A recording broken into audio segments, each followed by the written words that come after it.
pina-copyright strike ako ni Tekram dahil sobrang inis niya sa akin. Di ba? Na ako nag-contribute ng malaki sa channel niya. Ako yung pina-copyright strike niya. Thank you, Tekram. Mapagpalang araw, mga katekram. Bago ang lahat ay nais ko muna kayong batiin ng masagana, mapayapa at ligtas sa anumang kapahamakan at patuloy na gabayan ng ating Panginoon. For today's video, mga katekram, ay magbibigay lang naman ako ng reaksyon tungkol sa mga sinasabi nitong Daisy na ito. Ang kapal talaga ng pagmumuka. Magugulat kayo. At maski ako ay nagulat din. Pero bago ako magsalita at magbigay ng reaksyon, nais ko munang ipaalala sa lahat na wala pong kinalaman ang manalastas, lalong-lalo na si Tatay Tekram, sa magiging reaksyon ko dito. Dahil, siyempre, alam naman ninyo na marami ang nagsasabi, lalo na ang mga wakwak, lalo na si Stephen, sinasabi nila na binabayaran daw tayo, no? Kesyo, ganyan, ganito. Alam nyo guys, simulat sa pool, wala pong ganun na nangyayari. Okay? So, simulan na natin. The fact na pina-copyright strike ako ni Tekram dahil sobrang inis niya sa akin. Di ba? Sobrang galit niya sa akin dahil tingin niya ako yung nanggagatong sa lahat. Ako yung hindi bumibitaw sa pagmamahal ko kay Viel. Kaya yun yung ginawa niya. What? Sobrang inis? Sobrang inis sa'yo ni Tatay Tekram kaya ka pina-strike? What? Grabe ka naman, Ursula. Nakakagulat naman yung sinasabi mo. Paano mo naman nasabi na sobrang inis at sobrang galit sa'yo ni Tay Tekram? Ganong wala ka namang kahit isa na katibayan na magpapatunay na sobrang inis at sobrang galit sa'yo ni Tay Tekram. Bagkus, ang bait pa sa'yo ni Tay Tekram. Sinay Inda, pwede pa. Pwede mo pang masabi na sobrang inis sa'yo. Oo. Diba? Eh sino ba naman kasing hindi maiinis sa'yo? Diba? Sa mukha mo pa lang, kainis-inis na. Ganito kasi yan, Daisy, no? Kaya nasasabi mo yan na sobrang inis ni Tay Tekram sa'yo kahit wala ka namang pruweba. Kasi alam mo sa sarili mo na may ginagawa kang mali laban kay Tatay Tekram. Huwag mong sabihin na dahil sa strike, dahil na-strike ka, inis na sa iyo yung tao. Di mo pwedeng gawing dahilan yan. Na-strike ka kasi kasalanan mo yan. Ha? Nakaw content ka kasi. Ayaw mo gumawa ng sarili mong content. Diba? Tapos pag na-strike ka, isisisi mo at sasabihin mo, naiinis sa'yo yung nag-strike sa'yo. Hello? Hindi sila naiinis. Karapatan nila yun. Okay? Tuloy tayo. He did it to me, he did not do to others. Diba? Mas mga ano pa nga yung mga yun. Ito pa, sinasabi mong inaakala nila na ikaw yung nanggatong. Alam mo, Daisy, totoo naman na ikaw yung nanggagatong. Sinabi na nga ni Dave, di ba? Kada live mo, no? Kay Dave, ikaw yung nagbibigay ng idea para magsalita ng di maganda si Dave laban kay Tay Tekram. Dahil nga ginagamit mo si Dave, ginagamit nyo si Dave para saktan ang kalooban ni Tatay Tekram kasi nga inggit kayo. Yun ang katotohanan. Okay? Kasi sinasabi mo na inaakala na ikaw yung nanggagatong. Totoo naman. Sus naman, kita-kita naman. Tatanggi mo pa. Never contributed anything in his channel and okay, then, ulit natin. ano pa nga yung mga yon? They never contributed anything in his channel. Dito ako nagulat sa contribute sa channel ni Tatay Tekram. Ang lupit. Okay? Mas mga ano pa nga yung mga yon? They never contributed anything in his channel and then, hindi niya sila pinapa-copyright strike. Hindi pinapa-copyright strike. Hindi mo ba nabalitaan yung kay BJ? 3 strike pa yun, Daisy. Anong hindi pinapa-strike? Anong hindi ini-strike yung iba sinasabi mo dyan? Si BJ na-strike din. Okay? Tuloy natin. As for me, na ako nag-contribute ng malaki sa channel niya, ako yung pinaka-copyright strike niya. Thank you, Tekram. Ikaw? Totoo ba ito, guys? Sinasabi niya na siya daw ay may malaking contribute sa channel ni Tatay Tekram. What? Ikaw? Nag-contribute ng malaki sa channel ni Tatay Tekram? OMG, ngayon ko lang nalaman to ah. Totoo ba to, Tatay Tekram? Daisy, ang masasabi ko, kung meron mang sasabihin na may contribute sa channel ni Tatay Tekram, yun yung pamilya niya. Ha? Okay? Bukod sa pamilya niya, yung mga taong totoo na nakasuporta sa kanya. Tapos sasabihin mong ikaw may malaking contribute kay Tatay Tekram, samantalang puro paninira ka. Kiniklaim mo na nag-contribute ka ng malaki sa channel ni Tatay Tekram. Sa paanong paraan? Paano ka nakapag-contribute? Nakapag-contribute ng malaki sa channel ni Tatay Tekram? Ni minsan, di naman lumabas yung pagmumukha mo sa vlog ni Tatay Tekram. Di ka di naman nagpapalipad. Di ka rin naman nagbibigay. Hindi, nagbigay ka ba? Oh. Nagbigay ka ba kay Tatay Tekram? Oh, tanong lang ha.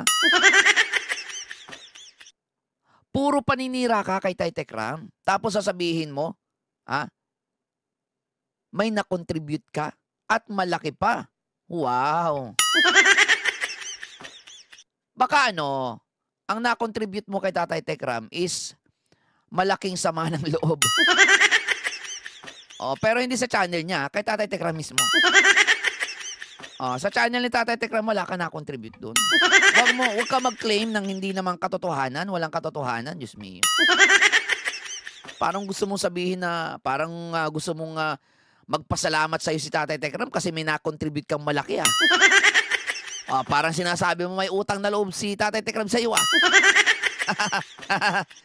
Baka si Tatay Tekram ang may na-contribute sa channel mo. Dahil kung hindi kay Tatay Tekram, hindi naman lalaki yung channel mo. Tingnan mo yung channel mo ngayon, hirap na hirap umangat, di ba?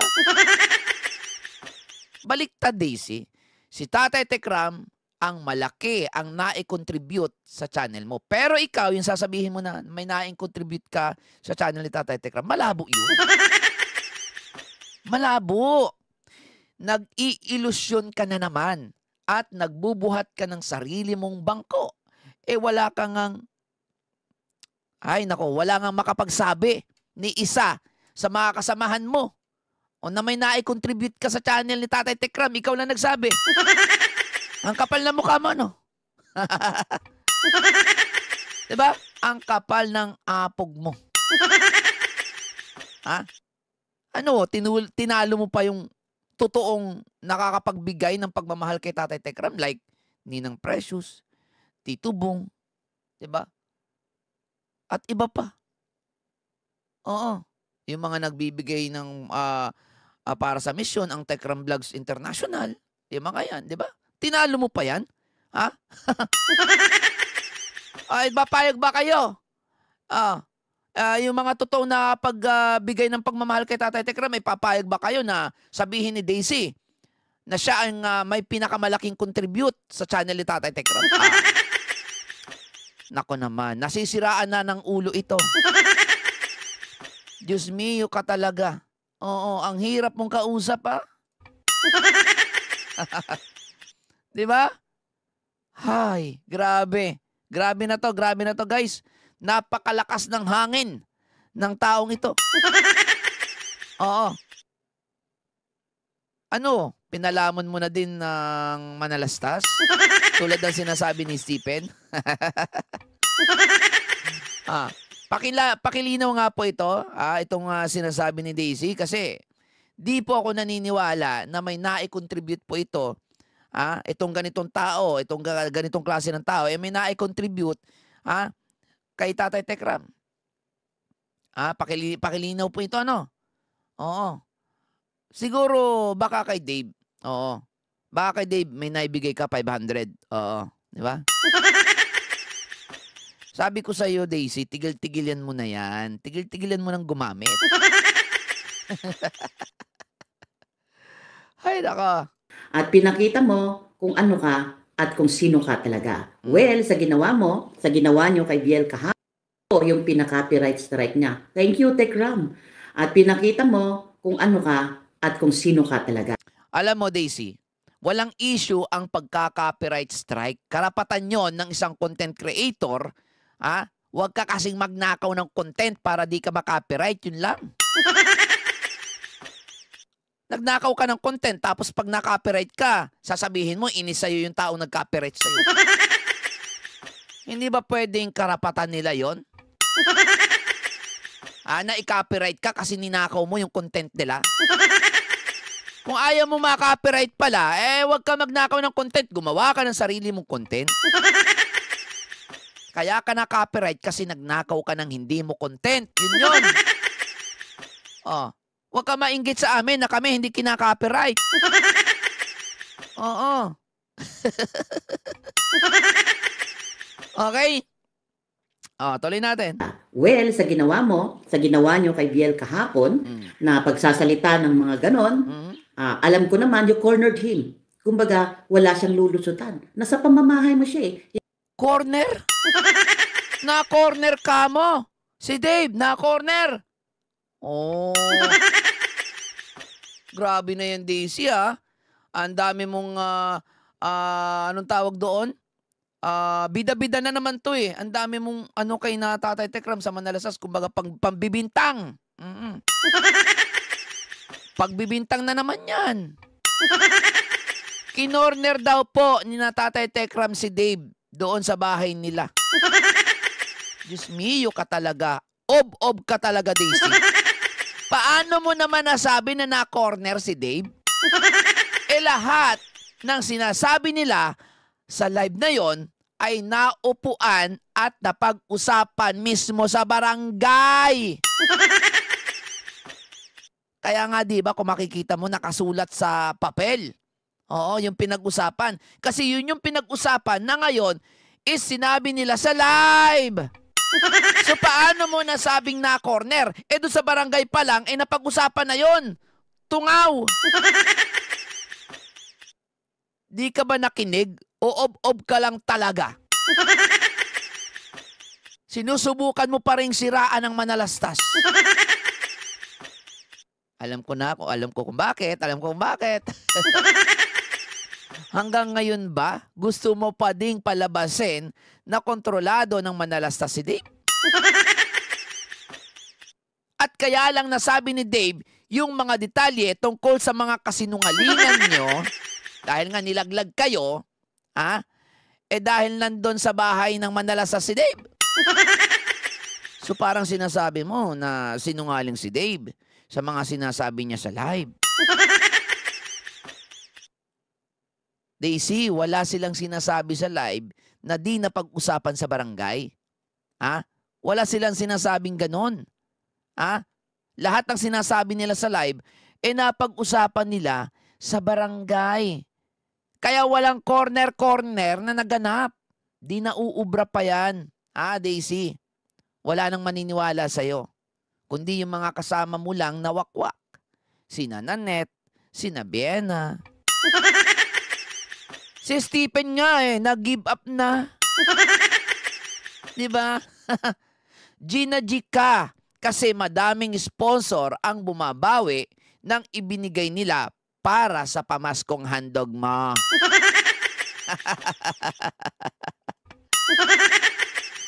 Diba? Ay naka. Tuloy natin. Hindi pa niya nakukuha yung mga gamit niya at that time. Nag-live kayo. O, diba? And Okay. Hindi pa nakukuha ang mga gamit niya. So parang sinasabi mo na sinasakyan lang ni Dave ang Manalastas dahil di pa nakukuha yung mga gamit niya. Ako naman, Daisy. Naupuan, napag-usapan na nga sa barangay yung mga sinabi nila sa live At witness pa doon si Ninong Francis. 'Di ba? Naku naman, Daisy, huwag ka namang ob-ob. Masyado ka ng ob-ob. So malinaw na sinisiraan mo si Dave dito, Daisy. Pero nasabi nga ni Dave na wala siyang alam sa sinasabi mo. Di ba? Wala siyang alam. Dahil yun nga yung usapan nila ni Dave at di Tatay Tekram eh. Wala siyang alam. Nagbibida-bida ka at nangunguna ka, pinapangunahan mo. Kaya nababa si Dave dahil sa inyo talaga eh. Malinaw na gumagawa ka lang ng kwento para di umatras yung mga sponsor para sa pamaskong handog mo. Ay, nako. Tuloy tayo, ano? Then, ganun yung mga sinabi ninyo. Kung hindi ko pa sinabi, yung sinabi ng abogado, na yun na sana yung magiging closure ninyo during the time na nag-live kayo doon sa pag-uusap ninyo sa PAW office noon. Okay. Hindi pa kayo magsasalita sa mga tao na tigilan na ang pag-aalipusta kay Kuya Viel. Without me saying all these things, I doubt it kung gagawin ninyo or sasabihin ninyo sa mga viewers ninyo na at mga reactors ninyo na tigilan na si Viel. Alam mo, Daisy, hindi pa man nakakapag-usap at nakakapagharap ang Manalastas at si Dave. Nasabi na po, lalo na ni Tech Poren, lahat naman ng Tech Brothers. Okay, nasabi na po nila na wag tirahin si Dave. Isa si BPM sa nasabihan ng ganun, obob ka. Obob ka talaga. Oo, obob ka talaga. Grabe na yan, Daisy, ha? Malala na yan. Pang-aalipusta sa kanya. Di ba? You already took what you wanted. What more do you want? Di ba? Pa-English pa. Ay, nako, Daisy. Bagay, closure na yan. Regarding with the monetization, we don't care. Di ba? Hindi kami mukhang pera. Wow! We don't care. Hindi daw sila mukhang pera. Kaya pala, paulit-ulit nga kayo naghahanap sa 2.7 million eh. Diba? At kaya umiiyak ka ngayon dahil binabawi ng mga sponsor yung pera nila para kay Dave. Diba, Daisy? Diba? Diba, Daisy? We can provide it little by little. Kasi ganun din naman ang ginawa namin eh. Little by little nakapag-provide kami for him. Kaya nyo naman pala mag-provide eh. Bakit kinu-question nyo yung mga sponsor na gustong kunin yung pera nila?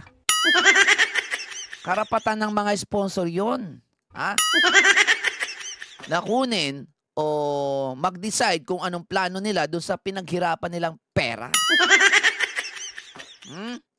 Whatever is left, tatanggapin niya ng buong puso. May reklamo ba siya?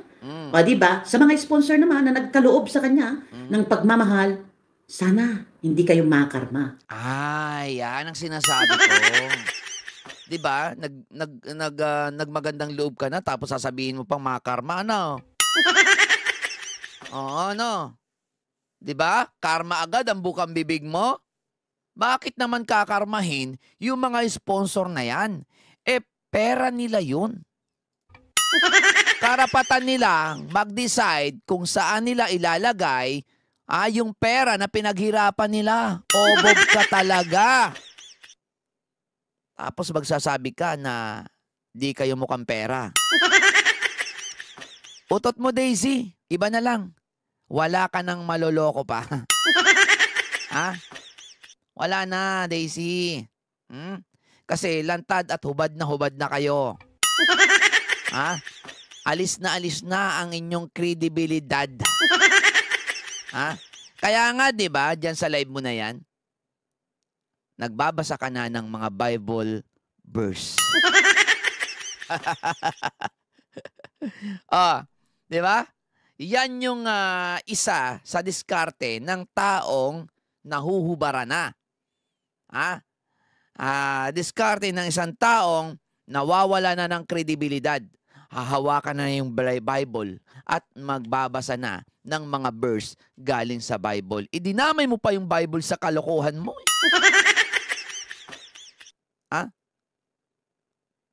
Nasa 10 utos yan, di ba? Na wag mong gagamitin ang pangalan ng Diyos sa kalokohan mo. Sa walang katuturan. Di ba? Ako naman, Daisy. Oo. Kayo ang na-corner, hindi si Dave. Di ba? Kayo ang na-corner. Di ba? Kasi sabi nyo, pagmamahal nyo yun sa kanya. Tapos, binabawi nyo pala. What kind of people you are. Di Wow. Ulitin natin. Ano? Sabi niya. yun sa kanya. Tapos, binabawi nyo pala. Pagmamahal nyo yun sa kanya. Tapos, binabawi nyo pala. Pagmamahal nila dati. Pero dahil nga sa kagagawan nyo at winakwak nyo si Dave, yung pagmamahal na yon ay napalitan ng disappointment. Na-disappoint sila. Kaya natural, magbago sila ng plano para sa pera nila na pinaghirapan. Obob ka. Obob ka talaga. What kind of people you are. Ay, nagtanong ka pa sa kanila kung what kind of people you are. Bakit hindi mo kaya tanungin muna yung sarili mo? What kind? What kind ka dyan? Tanungin mo muna yung sarili mo. Diba? Diba? Ang hirap palang tumanggap ng regalo sa inyo dahil baka pag naubos na yung regalo, saka nyo naman babawiin.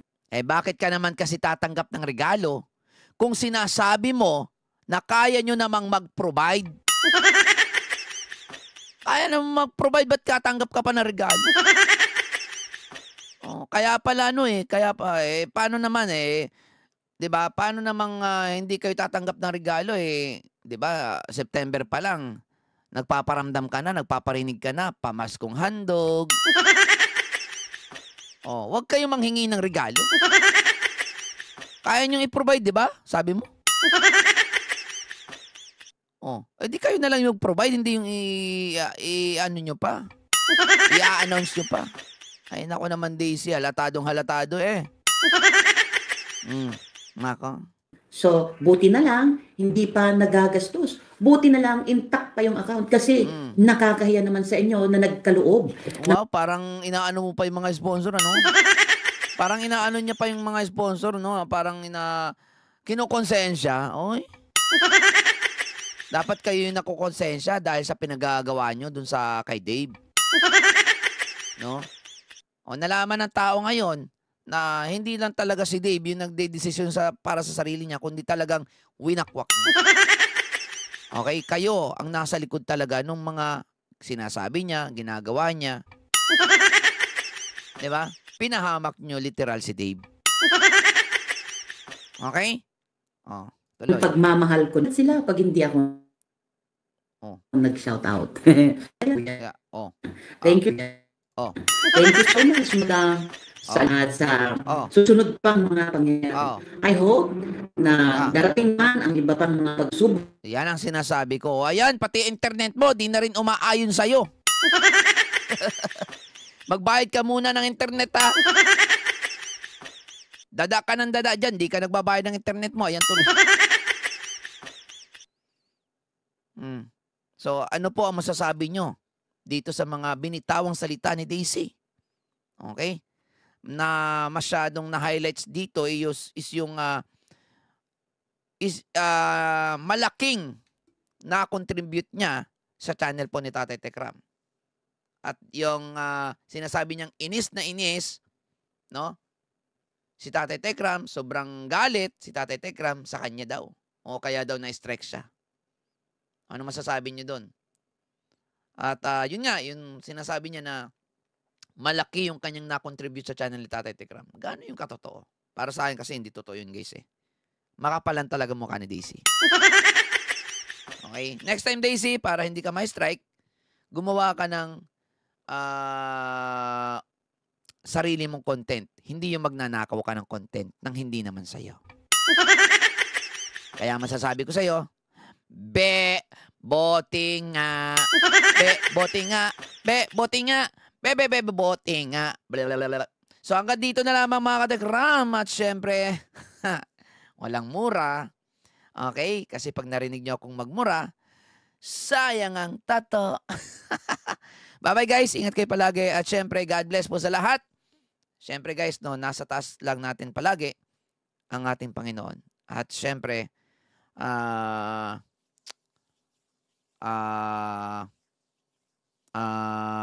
puro ako Yan lang guys, no? Ano masasabi niyo po dito sa isang tao na ito na sobrang kapal? No, hindi lang bilbil sa mukha yung makapal sa kanya, yung mukha niya mismo makapal na. Okay, kayo na po bahala. Comment nyo lang po sa baba kung ano masasabi niyo dito. I love you all guys. Good fucking vibes.